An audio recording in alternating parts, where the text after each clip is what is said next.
فرش التراب يضمني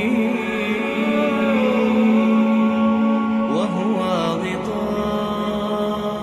اب میں ایک موضوع لے رہا ہوں، یہ جو قربانی کا مسئلہ ہے، اس کے بارے میں ایک زمانے میں تو بہت منکرین حدیث کی طرف سے اس کے خلاف بڑی جو ہے ایک مہم چلی تھی کہ ختم کیا جائے اس کو، یہ خام خواہ جو ہے خرچ ہوتا ہے بہت بڑا اور ضائع ہوتا ہے گوشت، اتنے بڑے پیمانے پر گوشت ہوتا ہے کھایا نہیں جاتا۔ اچھا، ایک زمانے میں فریج بھی نہیں تھے، یہ بھی نہیں کہ آپ محفوظ کر دیں، گوشت ضائع بھی ہو سکتا تھا، اور بھی چیزیں جو ہے وہ گوشت کی وہ صحیح طور سے استعمال نہیں ہوتی تھی۔ تو اس کے اوپر بڑا پروپیگنڈا منکرین حدیث کا رہا کہ یہ جو ہے قربانی صرف حج کے موقع پر ہے۔ میں اس کی نفی کے لیے آج آپ کو بتا رہا ہوں کہ سورہ حج کے اندر جو دو رکوع ہیں، ایک چوتھا ایک پانچواں، چوتھے رکوع میں بھی قربانی کا ذکر ہے، پانچویں میں بھی قربانی کا ذکر ہے۔ یہ ایک دم جو ہے ایک جگہ پر جو دو طرح کی قربانیوں کا ذکر ہو رہا ہے، یہ کیوں ہو رہا ہے؟ چوتھے رکوع میں وہ مناسک حج کے ساتھ اس کا ذکر ہے، وہاں جو فرمایا گیا لِيَشْهَدُوا مَنَافِعَ لَهُمْ وَيَذْكُرُوا اسْمَ اللَّهِ عَلَىٰ مَا رَزَقَهُم مِّن بَهِيمَةِ الْأَنْعَامِ فِي أَيَّامٍ مَّعْلُومَاتٍ عَلَىٰ مَا رَزَقَهُم مِّن بَهِيمَةِ الْأَنْعَامِ فَكُلُوا مِنْهَا وَأَطْعِمُوا الْبَائِسَ الْفَقِيرَ۔ وہاں پہ قربانیاں دو، پھر اللہ کا نام لو، ان جانوروں پر جو اللہ نے تمہیں عطا کیے ہیں ان جو معین دنوں کے اندر دو، فی ایام معلومات، اور پھر اس میں سے خود بھی کھاؤ، اور جو ہے جو جیسے صدقہ کا گوشت ہوتا ہے وہ نہیں ہے، وہ قربانی کا گوشت ہے، اس میں سے آپ خود بھی کھائیں اور غرباء کو کھلائیں، غریبوں کو دیں، مساکین کو دیں۔ تو یہ پورا حکم آ چکا ہے چوتھے رکوع کے اندر۔ پانچواں رکوع پورا کا پورا جو ہے وہ عید الاضحیٰ پر ہے میرے نزدیک۔ یہی حکمت صوم کے بارے میں ہے کہ وہاں جب ایک حکم تکرار کر کے آیا کہ پہلے فرما دیا گیا فَمَنْ كَانَ مِنْكُمْ مَرِيضًا أَوْ عَلَىٰ سَفَرٍ فَعِدَّةٌ مِّنْ أَيَّامٍ أُخَرَ، اگر بیمار ہو کوئی اور یہ یا کہ سفر پر ہو تو وہ تعداد دوسرے دنوں میں پوری کرے۔ پھر کیا وجہ دوبارہ آ رہا ہے؟ شہر رمضان الذی انزل فیہ القرآن ھدی للناس وبینات من الھدی والفرقان فمن شہد منکم الشہر فلیصمہ ومن کان مریضا او علی سفر فعدۃ من ایام اخر۔ کیوں؟ یہ تو ادبی اعتبار سے یہ کلام کا عیب شمار ہوتا ہے، تکرار بلا کسی سبب کے، نہیں، سبب کے بغیر نہیں ہے۔ وہاں کیا تھا؟ وہاں ان دو رعایتوں کے ساتھ تیسری بھی شامل تھی کہ اگر صحیح ہو اور مقیم ہو پھر بھی روزہ نہ رکھو تو ایک مسکین کو کھانا کھلا دو۔ یہ رعایت ختم ہوئی ہے رمضان کے روزے کے ساتھ، اب رکھنا پڑے گا روزہ، اور اگر بیمار ہو یا سفر پر ہو تو ٹھیک ہے، دوسرے دنوں میں پورا کرو، پورا کرنا لازم ہے اس کا۔ تو یہ چیز جو ہے یہ در حقیقت کسی وجہ سے ہوتی ہے۔ بالکل یہی بات ہے سورہ حج کے چوتھے رکوع کے اندر، وہ جو قربانی ہے حج کے ساتھ اس کا ذکر آ چکا۔ اب سنیے یہ جو آ رہا ہے، فرمایا وَلِكُلِّ أُمَّةٍ جَعَلْنَا مَنْسَكًا، ہر امت پر ہم نے ایک جو ہے قربانی کا معاملہ نازل وہ جو ہے فرض کیا ہے۔ میں نے چونکہ آج شروع میں کہا تھا کہ صوم اور حج میں کچھ مشابہتیں ہیں۔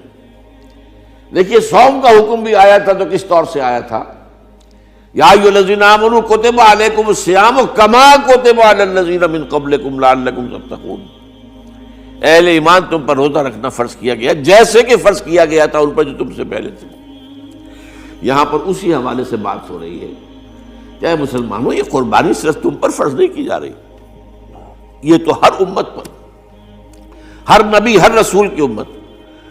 وَلِكُلِّ أُمَّةٍ جَعَلْنَا مَنْسَكًا لِيَذْكُرُوا اسْمَ اللَّهِ عَلَيْهَا، تاکہ وہ نام لیں اللہ کا، عَلَىٰ مَا رَزَقَهُم مِّن بَهِیمَةِ الْأَنْعَامِ، جو کچھ اللہ تعالیٰ نے انہیں رزق دیا ہے، یہ چوپائے جو ہیں حیوانات قسم کے، ان پر اللہ کا نام لے کر چھری پھیری جائے، اللہ کے نام سے ان کو ذبح کیا جائے۔ فَإِلَٰهُكُمْ إِلَٰهٌ وَاحِدٌ فَلَهُ أَسْلِمُوا، تو یہ جان لو کہ اس قربانی کی اصل روح کیا ہے؟ وہ یہ ہے کہ اللہ تمہارا ایک الہ ہے، اسی کے سامنے تمہیں سر جھکانا ہے۔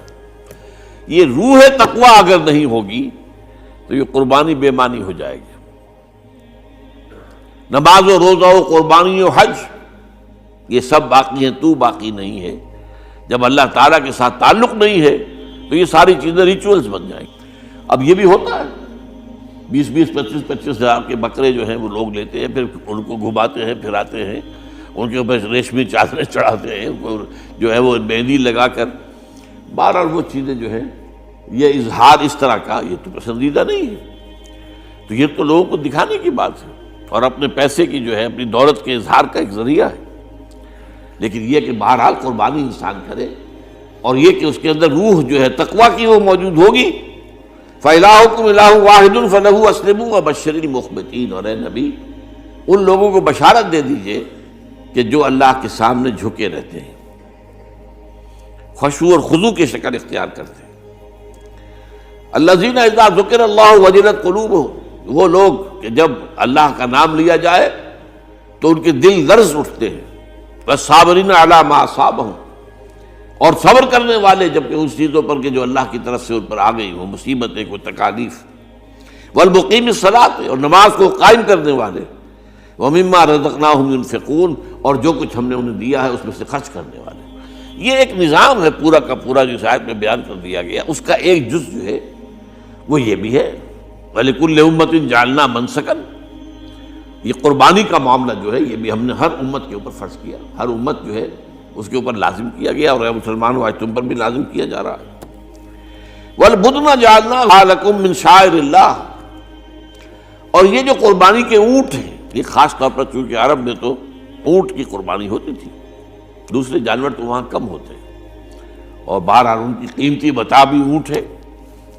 وَالْبُدْنَ جَعَلْنَاهَا لَكُم مِّن شَعَائِرِ اللَّهِ، یہ اللہ تعالیٰ کے شاعر میں سے یہ اونٹ جو ہے یہ قربانی کا اونٹ ہے، یہ مکے لے جایا جا رہا ہے، یا یہ بکرے اور یہ مینڈے جو ہیں یہ قربانی کے ہیں، یہ وہاں جا رہے ہیں، تو یہ بھی گویا کہ ایک طرح سے اللہ کی نشانیاں بن جاتی ہیں۔ ان کے حوالے سے اللہ تعالیٰ کا ایک تصور اور اللہ تعالیٰ کے ساتھ ایک ذہنی رشتہ قائم ہوتا ہے۔ لیکن فیہا خیر، تمہارے لیے اس میں خیر ہے، بھلائی ہے۔ چنانچہ جب وہ جاتے تھے حج کے لیے تو جو بھی ان کے ساتھ دودھ دینے والا جانور ہے، قربانی کی نیت ہے لیکن دودھ جو ہے اس کا استعمال کر سکتے ہیں درمیان میں، اور بھی کوئی اگر ان کی کوئی چیزوں سے فائدہ اٹھانا ہو، لکم فیہا خیر۔ فاذکروا اسم اللہ علیہا، تو اب ان کا اللہ کا نام لو اس کے اوپر، صواف، صفیں باندھ کر وہ اونٹ کھڑے ہوتے ہیں اور ان کو نحر کیا جاتا ہے۔ آپ کو معلوم ہے ذبح نہیں ہوتا اونٹ، اتنا بڑا جانور ہے، گردن کتنی موٹی ہے، اس کا ذبح کرنا بڑا مشکل ہے، نہر کہتے ہیں اس کو۔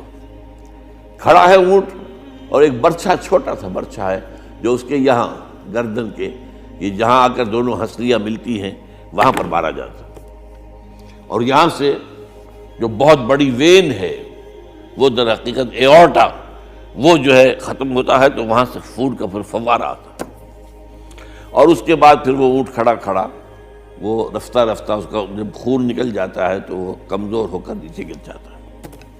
یہ نہر ہے۔